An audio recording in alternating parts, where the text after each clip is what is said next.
I go by the name Mr. Ladders. I'm here with my boy Joel. For those who don't know what you do, can you just give a brief summary, a brief description? Well, I'm an event promoter for my own company, Event Life. I'm also a coordinator for my own company. I'm a CEO. I also manage artists. Okay. Zizu and Team Money. All right.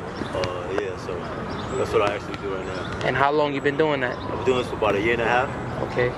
So basically, I always had a vision about 3 years ago. Yeah.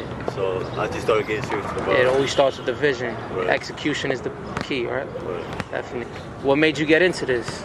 About 3 years ago, one of my close friends from college actually hit me up and asked me what I was doing. Okay. And he invited me over. So for the first month and a half or so, I started seeing that there's people out here who's making money creating these events and connecting, all the dots together. So I said, why not? I think I have the, more than the vision, there's a culture to it. Yeah. So, I'm trying to put everything together. But this is where I got into it. And I see what you're doing. You're connecting a lot of people together, from different places as well. So that's a beautiful thing. Right. So with the event promoting and the managing the artists, Shizu and T Money, shout out to them real quick. What's the hardest part and what's the best part? The best part is about just connecting with everybody as an artist, as a creative, putting all the magic together. The hardest part to me, none of it, because I was ready for a challenge. Okay. I feel like we're all learning as we're going. So it ain't no hard part for me. I just keep going with the flow and just keep, manifesting to it. All right. Thinking positive, speaking to existence. Okay. And helping my peers out as much as I can. Was this something you always wanted to do as a child? I always wanted to become a ball player. Okay. Like, I was a basketball fan my whole life. Other than that, I started realizing like computers and music production and audio production, TV production, behind the scenes. All right. But after a while, after I dropped out of college, I started realizing what's my purpose in life, little by little. Okay. So I noticed like on Instagram, one of your favorite hashtags is bring NYC culture back. Can you just elaborate on that? Yeah, I love to elaborate on that. New York always been New York. A lot of people come in and come out, you know what I'm saying? What I'm trying to push is, I'm trying to put my fellow New Yorkers to have the same strive that I have, self-motivation, to live their dreams. Yeah. They're like a stop away from the train or bus, but it's always taking courage, believing in each other, supporting each other. And I feel like whatever's going on the last 15 years, being from the LES, it just I saw gentrification came in and just blew everybody away. I didn't feel that. I feel like it wasn't organic. Everybody comes in trying to clean things up. I feel like as a whole we can't never forget where we come from, how we was raised. You say you from the Lower, right? Yeah, born and raised on the Lower East Side. There's 5 boroughs in New York, as everybody knows, but Lower East Side is the reason why they call it the 6th borough. Because we're so far away from everybody, everybody forget about us, but we're so unique in our own way. Yeah, it's almost like we're the unknown, but there's so much beautiful stuff here, definitely.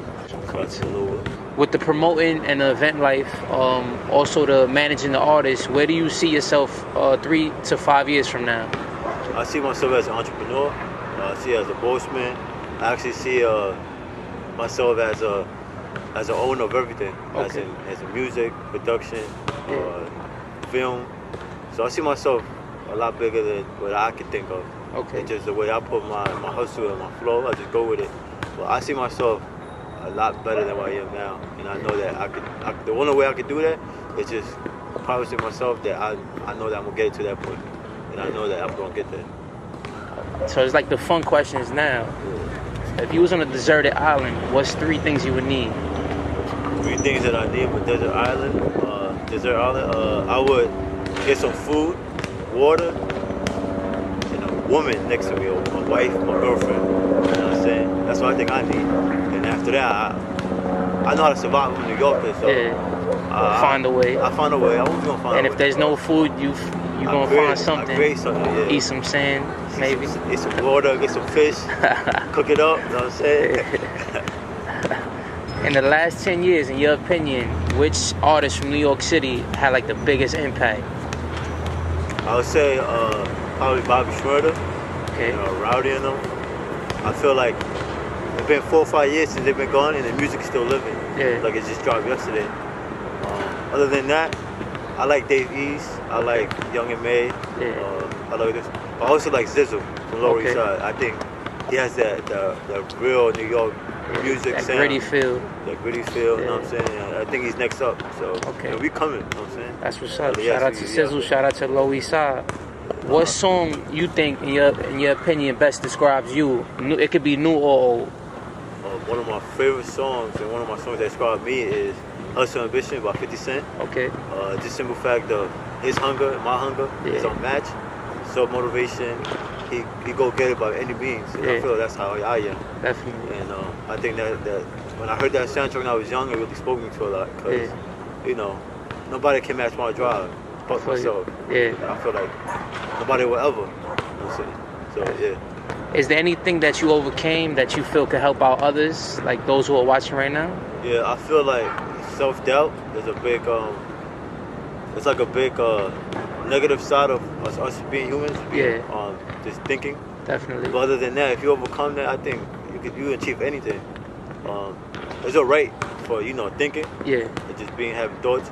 But it's just thoughts. It's not really, you know, anything that really happened in reality. Yeah. It's just something that you could just, you know, keep going. You know, it's just a thought.